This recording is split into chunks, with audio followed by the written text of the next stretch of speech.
It's 5, 4, 3. There you go. Wait, swirl, part-time, excellent. Oh, woo, woo, woo, woo. Anyways, welcome to the show, Young and Excellent. I'm your host, MadFish, of course. Thank you so much for joining us as we discover young people in Lambton County. We talk about their stories, we share their journeys. I have a lot of spit in my mouth, so 1 second. Anyways, we have a great time on this show, platforming all of the fun stuff. Is platforming a word? I don't know. Next guest might tell me, so enjoy. And thank you to the Sarnia Journal for uplifting us and supporting us and empowering our voices. We really appreciate all of your support and sponsorship, of course. Make sure to subscribe to their daily email blasts, which keep you in the know, and it's really important to stay in the know. So definitely subscribe. On today's episode, we'll be talking to Taryn Elizabeth, a local artist and medium who is just fantastic. She's mainly known at the downtown market with her own little studio floor, which is incredible. Definitely check out her work. We're gonna dive into topics of what makes an artist an artist? Who is a medium? What is that? And of course, we're going to talk about her journey as a young professional. So enjoy this conversation. And anyways, that's my bit. That's it. Have fun with the episode.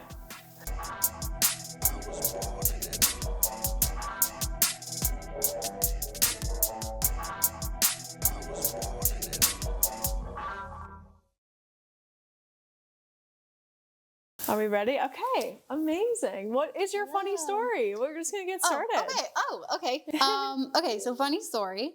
I'm getting ready to come here and it's after school. So I'm a mom of 3. I have 3 kids. Wow. And it's a busy time after school. Everybody's hungry. Everybody's raging out. Everybody's hungry. Yeah. So I'm getting all that ready and I'm falling a little bit behind because time eludes me. Oh, yeah, absolutely. And I lost my phone. And I'm like, I have no idea where to go. That's where my ADHD brain Yeah, fair. I'm like, I don't know where it is. I don't remember what they said. I remember what time it starts. Yeah. So I'm looking all around and I'm like, I don't see it anywhere. It's not in my usual spots. It's not anywhere. And I'm like, all right, this is weird. So when you get in panic mode, you're like searching everywhere. And it's like, it's not how the kids are looking. Everybody's looking. My mom's there. She's calling my phone.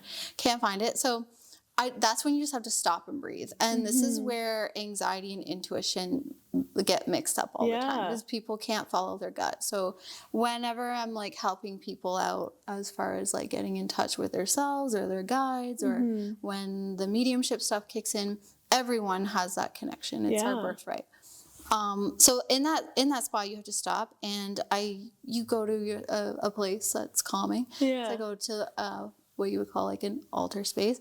So I stand there and I'm like, okay, show me where it is. I'm like, I do this all the time for other people. It's my turn. Yeah. I'm like, where is it? So you can use your clairs, which are like all of your senses. So some people can like get a taste. Some people see it, a vision. You can hear it, smell it, whatever. So I'm shuffling my cards. Card for the day I got was the Chariot, which is like movement. It represents your vehicle.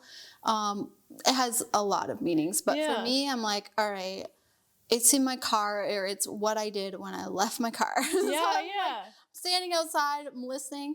I feel a gentle like touch on my shoulder, and it's like, hey, it's in the hot sun. Almost like I can see the sun. I can see it exactly. So I took the recycle bins in. Today was garbage day.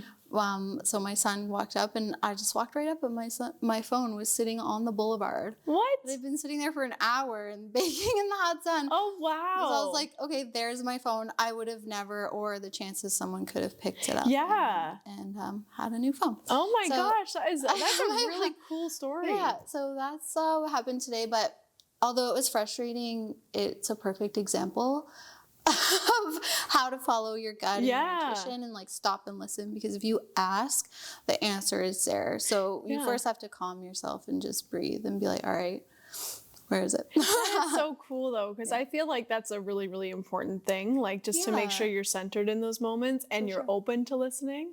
So I'm a very spiritual person, so everything you're putting down, I'm picking up, which is really awesome. Yeah. But have you always been a very spiritual person? Yes. Yeah, even from like childhood and onwards? Oh, well, yeah, it was more like I didn't grow up in a religious household. I grew up in a very, I would say, artistic, maybe liberal. My dad and my mom always encouraged me to be artistic. Oh, cool. So I was very free, I think, from a young age to be myself. And so it was more like fantasy, like fairies and dragons. Yeah, yeah. That's so cool. And then as I got older and matured, I got into, I went through my like goth phase. Oh, yeah, we all go through a goth phase. I went to art school and I met some really cool people and learned a lot about art. And just had that freedom, I think, from the get-go to just run. Sounds like it, which is so cool because I feel like in Sarnia, did you grow up in Sarnia? Yeah, in Point Edward. Oh, cool. Oh, I love Point. I used to live in Point Edward. Yeah. So I was like, you look very familiar. I'm wondering if our circles have already run. Probably. I don't know. Yeah, maybe. I'm like an old young person. That's okay. That's more than okay. But I just like in Sarnia and like this area, I feel like it's a very almost boxed and closed off kind of mindset. Yeah. It's either you're religious and then that's the way you practice spirituality, or you don't at all and you're in a very conservative home. It's true. And so there's not a lot of in between. So to find out that you had that freedom is really awesome. Yeah, and I got into like, my dad's like a Trekkie guy. Yeah. So I love Star Trek. Oh my God, yeah. Absolutely. Sci-fi, like Blade Runner and, all the staples. So I, not really a Star Wars fan, but. I almost had me. Yeah. I love Star Wars. But I'll put it, I'm like sleepy. Yeah. But I grew up in that sort of free, like a free bird, That is so awesome. And then you went to study art. Yeah. So how important is visual art to you? Very. Yeah. It's like my whole life. Like I actually went probably over 10 years without painting at all and making any art. And I worked in retail. And so when I had my son, like right after university, and I had a studio for a bit, but it ended up getting like water damage. And I kind of got discouraged and I lost a lot of work. And so I fell into that sort of scenario where you have to have kids and kind of grow up and make money and I never felt so dead in my whole life. I literally wasn't living. Like I was working a job. I did enjoy my job. I was good at it. I'm managing a store, but I was a shell of a person. Yeah. Well, I feel like also there's a pressure when you're an artist, because I'm an artist too, but I do theater art. Yeah. And so for me, it's like, well, as soon as you have kids, I feel like the narrative is you do everything you can for your kids. And I think that's important. I think that's really important. Yeah. But there is a level of sacrifice in that. Oh, yeah. And so you saying you were a shell of a human, that makes a lot of sense, because I see a lot of parents who are shells of who they were. Yeah. And I was reading tarot for fun. Now, I've always been reading tarot. Like my mom, I grew up her getting readings, and I would always listen for hours. And oh, cool. It was just fun. And so when I finally got my own deck, I read for people all the time, or you kind of use that like escapism. So I'd be drinking or something and then just like let it all fly and then be like, oh, that was weird. And then people were like, no, like that actually like played out something. And I was like, oh, cool. And I was just into like more of the look of it rather than, I think maybe to a degree I was a little afraid because I didn't have anyone like seriously to mentor me or to kind of walk me through. And it wasn't until I guess right before, like, are we allowed to say COVID? Yeah. Oh, yeah. We can say COVID. Yeah, like right before that, I had another boost away, like another tower moment where my life shifted to get me back onto my chariot mode, like moving forward onto the path that I'm meant to be on. And it was discovering that I had this innate relationship with plants and native plants, and actually the disconnect I had within the land that I didn't have since I was a child. So I did that inner child work on myself and found my connection with the land here again. And it was really a little excruciating. Yeah, that's fair. Yeah, and it took me a while to kind of get comfortable. And then I met a whole bunch of new people in my life that just came in at the right time, and then just kind of flew from there. So I'd say it was 2019, I think. I was doing mediumship the most, and I was doing readings like when I could on the weekends when my kids were away, and I was doing a lot of free readings, and it just got really chaotic. Like, people would book in and they would get flat tires, and it happened like to 4 people in a row, and I was like, okay, that's and wild. then I would do different readings instead. So I was like, okay, then I was it was brought to my attention that I needed to have an energy exchange. Like I had to start charging for it because it was just too like crazy. Yeah, no, and that's fair. And also your time is valuable, you know? Yeah. But going back to your art though, I would love to go back to that because I really think that's so really cool that you have a studio. Yes. And so it's located in the downtown market. Yeah, it's Tell me all about it. So Studio 140 is named after the street number. It's on Christina, but it's a studio. And it's also a fine art gallery. So I have some other artists in there. And it's open to like, you know, regional artists, whoever, as long as you're like a professional practicing artist. So you have an artist statement and you have something to say. Yeah, absolutely. So giving a platform to artists. And then we do every first Friday. So I like to feature artists and musicians, and it's just a pretty good time. The winter's usually kind of a quieter time. Yeah, always in Sarnia. But it's pretty fun, and we're having tax-paying citizen play again. Oh, cool. He'll probably be playing quite often. He's so awesome if you love like Jim Morrison, like The Doors. Yeah. I love The Doors. Yeah, so he is incredible performer. He's like a one-man band. Oh, cool. I haven't seen him. Yeah, he does the Coldwater community. Oh, okay. No, I haven't. Every week at Canatera. So they do the cold water therapy at Canatera Beach. Oh, sweet. Yeah, which is another connection for me because my art is heavily based off of where I grew up. I like sneak off to the beach. Oh, yeah, absolutely. Take it all in. Especially if you're in Point Edward. Like, you're going to sneak off to the beach. Yeah, so I always sneak off to the beach. And I think with life and where the tarot ties into my painting process is the fact that I love to paint storms and the passing of storms because they're temporary. Yeah, and they're beautiful. And I get sort of obsessed with like reflections and things that kind of materialize before your eyes. Like it's there 1 second and then it's gone forever. It's a fleeting moment. Yeah, however you will experience something like it again. It will be a little different. Yeah, I also love that because that ties into a lot of the phrases you hear around storms, like this storm shall pass, but it will come back and it will be in a different form. Yeah, but it just hits so close to home, and it's also an image that everyone can kind of relate to or can step into or be like, oh, I recognize that. Absolutely. So just saying how, like you said, that your tarot kind of influences your art, like how linked is your art with your spirituality? Very much. Yeah, I was going to say, I feel like it's hard to be an artist without that, you know? But I feel like I kind of keep that more private maybe because I feel like the paint itself is the language. And I have a hard time. Plants saying hi. Yeah. It's all connected because it's all like very elemental, and that's kind of how I am. But yeah, the paint is the language, and so I have a hard time kind of writing about it or expressing myself because it's in the moment, and then as much as I'm in it, it's almost gone. And it's kind of like when I do a reading, it's like I'm there. A lot of personal stuff comes out, but I don't remember it. I mean, I could if I started recording them, but I feel like that's not meant to be that way right now.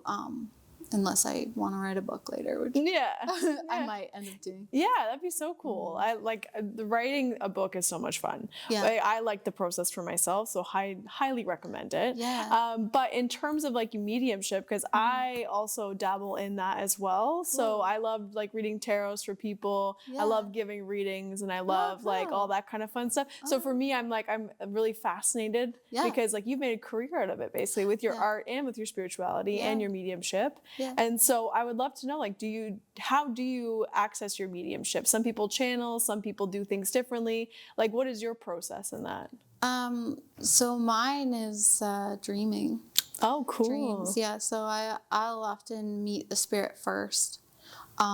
Actually, there was a short period of time where I was experiencing their death, so I was dying. Oh, wow. Almost every night. Oof, yeah. Yeah, and so I had to be like, can you stop doing that? Because Yeah. it's not cool. Like, Yeah. I was starting to kind of get, well, I don't know. I wasn't sleeping properly. No, you're not going to sleep with that. Yeah. Because then I was like, oh, what does this mean? You know, and then like waiting to meet the person. And the hardest part of mediumship is to like move past, like, do I say this? Or are they going to be like, you're crazy? And then I'm like, oh yeah, they're paying me. You know what I mean? So I'm like, well, they're paying me to like give them They're paying me to something do this. So yeah. So when I first started, it was more of like a shock factor. Like I would pull out some stuff that would be like, and they're like, oh, you know. But then I realized that like I didn't need to do that. It's almost like a dance monkey dance. Like it was this performance that I thought was like too much actually. Yeah. So because you have to be careful because you're not a therapist. Yeah. So you have to be careful that you're not leaving somebody in a really vulnerable space. Yeah, and being upfront about that too. And like being honest and talking through. And like, I know because I have a mentor, my grandma is my mentor. And so she's like, oh my God, she's so amazing. You would love her. But she channels. Yeah. So her guide will not give anything if they feel like the presence in front of them is judging or trying to test. So as soon as that test is there, that guide will just like shut right up and like will not, it's like a steel gate basically. Yeah. Whereas before I think I was like, oh yeah. Like, exactly. And then be like, you know, and then I'm like, wait, it feels like we're like, but yeah. So I kind of stopped doing that because I was like, whoa, this isn't how I like want, I can have more control like how this goes. But yeah, dreaming is definitely the first step and I'll meet them. I definitely do channel. And I have some guides on the other side and they change actually depending on where you're at. I've heard that before. Mine hasn't changed yet, but my grandma said that she's had like 5 in her lifetime and it just changes depending on who you are and where you're at. And sometimes they are the spirits that need a little extra help. So there was one spirit in particular that was helping me out for a little bit because they had that to work through themselves. And it's kind of odd to talk about, but no, it's all good. And then once they're ready to pass on, it's you know, to like be like, okay, I've done what I can, and you have some other guides kind of step in. But channeling is definitely something that's I still leave reading sometimes. I'm like, whoa, what was that? Like that was wild. But. Yeah, I feel that too sometimes when I'm reading tarot and I can like feel, because I always have a rule that my right ear, if I hear something from here, that's my guide talking to me. And then my left ear is my intuition. So like I'll listen through this ear if it's like what I am picking up in terms of energy. And then if I hear from this ear, it's my guide talking to me. And sometimes when I leave and I'm like done, I'm like, I don't know how I knew half of that stuff. Yeah. I genuinely don't know. And I'm so thankful for that experience to be able to give somebody that because it is a gift. What you're doing is a gift. Yeah. And it's kind of remembering like, I signed up to do this. People do this. So here now. So whereas there was a timeline before, you know, my great grandmother is definitely one of my guides and she used to read tea leaves and she wasn't allowed to. There was a time, you know, not so long ago. So it's something that, you know, we're working on as a collective together. I feel like there's still a really negative like stigma around like spirituality and what it means to talk to guides and what it means to do tarot and like meditate and all that. Like even though the wellness community has really taken a hold of it, I still feel like if you've got a witchy vibe, like you're not going to be accepted, and that it is hard. Like I find sometimes mask myself because I'm like I don't feel safe talking about this in this environment. Or I'll say like I make it clear like I don't call myself a witch. I'm not. I'm just a woman. I'm an artist, if anything. Like, I find that sort of difficult because I probably from childhood I've had that freedom to just be myself. So I've tried not to label or be put in any sort of box. If anything, I'm observing. But yeah, the language in itself is difficult. Like when I'm channeling, it's not really words, but they're images. So I'm like recalling dream imagery that I know isn't mine. So yeah, that's difficult. That takes a lot of energy. But that's also how I communicate. Yeah. So visually, it's easier for me. Whereas if you have yours or in other people. Yeah, because mine's more auditory. So that is really cool. So visual, like you're able to access it. Yeah, I can like see it. Like for instance, my phone even. I could see it. Yeah. And, yeah. And That's then so cool. the cards work that way too. It's an esoteric feel to them. So you will connect to each card, to each image, and you will then place your own experiences on the cards so that when they show up, you know what that means. Yeah. Then you can translate. And then I step a little further into my intuition and I say, okay, well, like, show me what it looks like. Yeah. And does that influence, 'cause I know we kind of briefly spoke before this about your mural process. Yeah. Is that kind of how your mural process works too? Yeah. So I'm lucky enough that I've had clients where they trust me.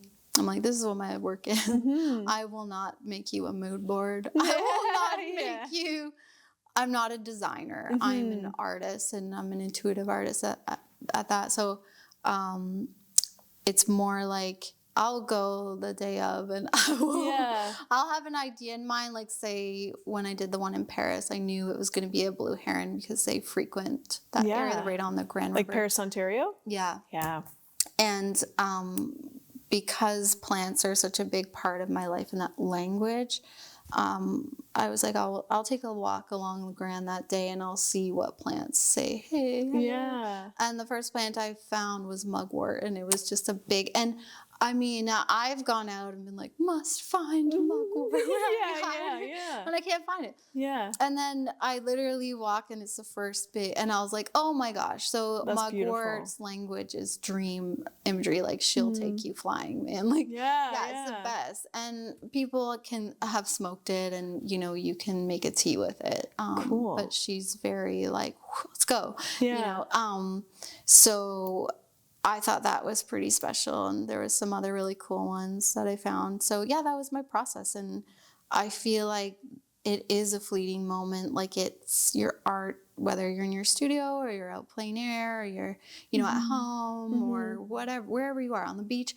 It's going to be different. Yeah. And I feel like that's so exciting. It is. When I'm like, no, this would be the perfect time for this. Yeah, exactly. Yeah. So, I also love that process though, because it's so in the moment. Yeah. Yes. And that's what we're here to be present. Like, we're here to be in the moment so that we have those memories. You know? Yeah. Yeah, and I love that about it. So Yeah, I that's get so a little bit cool. obsessed about it, and it becomes your lifestyle. It becomes your process. Yeah. And then you find the people you meet are the people that show up for you in that way. So you have access to these plants and learning and all these things. That is so cool. Yeah, it's really exciting. I've never heard an artist who does like murals have a process like that. So that's so interesting and fascinating to me. Yeah, so because that must take a lot to like piece it all together in your head. And it would probably scare a lot of people. But okay. They don't need to understand. They don't need to know. That's maybe where my ADHD comes in. Huge, or I'll like have an image, or I'll have a dream where I'm already painting it and I can see it and I'm like, oh yeah, cool. That's so cool. And so earlier you had talked about the fact that, like, you know, you took 10 years away from painting, and so you were working in retail, you were having kids, so you were trying to balance all of that. But what was the moment that brought you back to painting? Like, can you recall the moment where you're like, I'm picking up this brush? Yeah, I was at home, and I think I was maybe working on some stuff for a market or something. I don't really. It was a bit of a traumatic tower moment. Yeah, in my fair. Life. But when I had my youngest daughter, I moved back home. It was again, you need to move back home. I was here visiting, and it's like, you need to move like yesterday. Yeah. Okay. Yeah. All right. And so when that happens, I listen. It's like, there's no. Yeah, I agree. I'm the same way. I was like, absolutely got it. It was like, I can't explain the feeling, but I've felt the feeling before, and I was yes. Yeah. So I moved home, and I was on the beach, and I started a series called Lake Huron Sprites, and they were spirits from the water. Cool. Yeah, so it like tied into my mediumship, and I painted like 50 of them. What? That is so beautiful. Yeah, and so when I painted portraits, I was doing portraits then, and they were all very intuitive. Like, they weren't of anyone. But then I found that people would get them because they're like, oh my God, it looks like you, or that looks like, you know, so then they ended up kind of finding their places, and I still have some of them, but yeah, and I numbered them. I was obsessed with Roman numerals. So. Oh, yeah, fair. I mean, they look pretty cool, so I get it. Yeah, I was the best at Roman numerals in grade 5. And it's like, it makes sense. Yeah, it just came back. Yeah, I just remember them all. I was like, I don't think I got a single one wrong. Yeah. Oh my gosh, good for you. And even my grade 5 teacher, she came up to the studio and she was like, oh my God, remember you were the best at Roman numerals. And she's like, I see why now. And I'm that's kind of like inner child work too, as you were doing that. Sure. That's so cool. So, that was really exciting. And where was I going? Oh, we were just talking about like your tower moment when did in I terms start when you painting? came back into it. Yeah, and then a friend of mine gave me a huge canvas, and that was the first of my stormy beach paintings, and it was huge. I love painting huge. Oh my! I've never painted a huge canvas, but I feel like the freedom in that would be just beautiful. It's amazing. But it's like painting a mural where you're just like, Yeah, it's really nice. So I painted that, and then I started just obsessively painting, and I make dinner, paint for video. Kids go to bed. I would stay up till like 2 and paint, and then I get my kids up, and then I realized I needed a bigger space. I live in a little like fairy cottage home, and my kids were like, "Mom, like, are you ever gonna put this stuff away?" I was like, "No." No, absolutely kids. Not. Enjoy it. My kids are the best. They have the best like etiquette. They're so awesome. Oh, that's amazing. Yeah. Do you find your spirituality helps with your motherhood? Oh, for sure. Yeah. Yeah. Because your intuition's probably off the charts. Yeah. And my kids and I dream together, and it's wild. That's my so cool. You especially. dream together? Oh, yeah. How does that work? Well, we'll have similar dreams. Oh, that's cool. Yeah. It's probably weird to talk about, but I had almost like a nightmarish dream last night, and my daughter had woke me up from, she was having the same dream. Wow. And she ran in my room. And so you're just connected. Like, yeah. Wow. That is really interesting. Yeah. Which is wild. And I'm still like, what? Yeah. But yeah. Do you find it's hard though? Because like you're doing entrepreneurship and then you're an artist on top of that. And then you've got kids. Like that must be a lot to balance for anybody. Oh yeah. Yeah. And I'm learning a lot about plants and working on plants all the time. So yeah, it's definitely a little wild.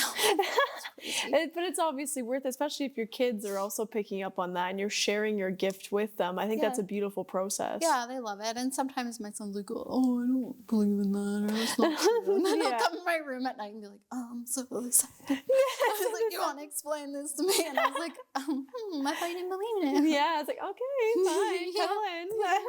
Let's do bedtime stories. Yeah, they're great though. They're awesome. Oh, that's so cool.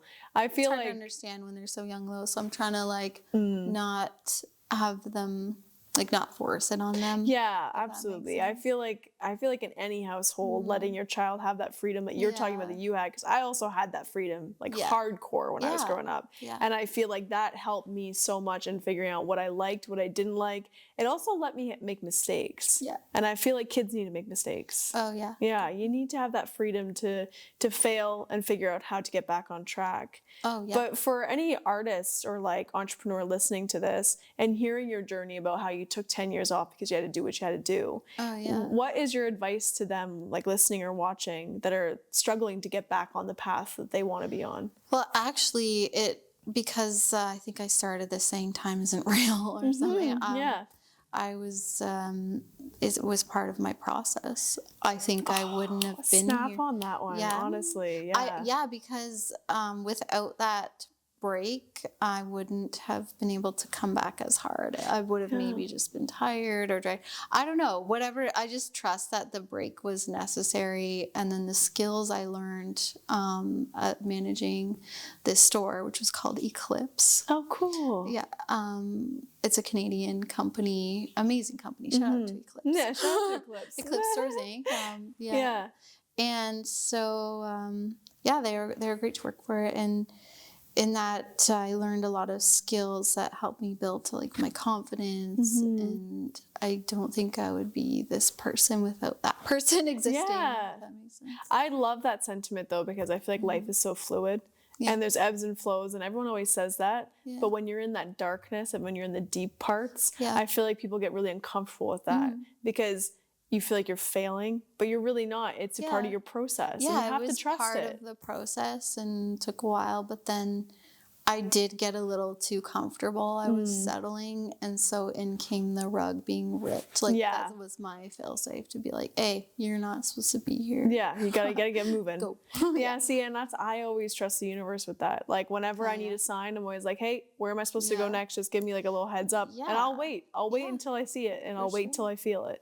And I know too, with reading tarot, it's like, this might suck right now, it might hurt right now, but it is necessary. It's going to be so much better. Yeah, well, especially the tower moment, like you were talking about. I've had so many tower moments. Every time I get the tower, I'm like, I knew it.